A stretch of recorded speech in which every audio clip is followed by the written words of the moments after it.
कसं आहे मित्रांनो, दूध घालायला सकाळी गेलो होतो बघा गावात. आता दूध घालून झाल्यानंतर निघालो तो घरी. घरी आल्यानंतर मित्रांनो पहिल्यांदा तर आपल्याला दुधाची किटली तेवढी धुवायची होती तेवढी धुवून घेतली. दुधाची किटली धुवून झाल्यानंतर एक आकडा घेऊन निघालो तो बघा रानात. आता तुम्ही म्हणच्याला कशाला चाललाय तर सांगतो मित्रांनो, टेन्शन घेऊ नका. तर आकड्यानं काढायची होती तुमच्या भावाला शिवरे, कारण कोकरानं शिवरे आणून तेवढी टाकायची होती.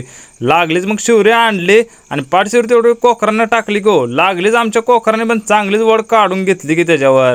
तेवढ्यात आम्हाला 2-4 दिवस झालं मऊ दिसला होता, तेवढा मऊ पण काढून घेतला. आता ह्या मऊचा जर पूर्ण जर व्हिडिओ पाहिजे ना तर आम्ही युट्यूबवर टाकला बा, तिथं तुम्ही जाऊन तो व्हिडिओ बघू शकता. आता मकर संक्रांती दिवशी तर आम्हाला काय पतंग उडला नाही मित्रांनो. मग काय आज आमचा कॅमेरामॅन मस्त असा लागला होता की पतंग उडवायला. आता ही मांजराचं पिल्लो आम्ही आणले बघा. आणि मांजराचा पिल्लोचा कलर कसा आहे मित्रांनो, एकदम वाघासारखं दिसतंय का नाही कमेंट करून सांगा कसं दिसतंय. तेवढ्यात तुमच्या भावाला इथं ठिबक बसवायची होती, कारण लय दिवस झालं काय बसवायची म्हणून चुको पण बसवायचं झालं नाही. कारण प्यायला पाणी भरायचं झालं की ती सगळं वरचंच काढायला लागत होतो. मग फायनली एकदाच बसून घेतली. आता बसून झाल्यानंतर टेस्ट पण करायला पाहिजे की. मग काय आमच्या गृहमंत्र्यानं मोटर चालू करून लगेच पाणी मारायला सुरुवात केली बघा.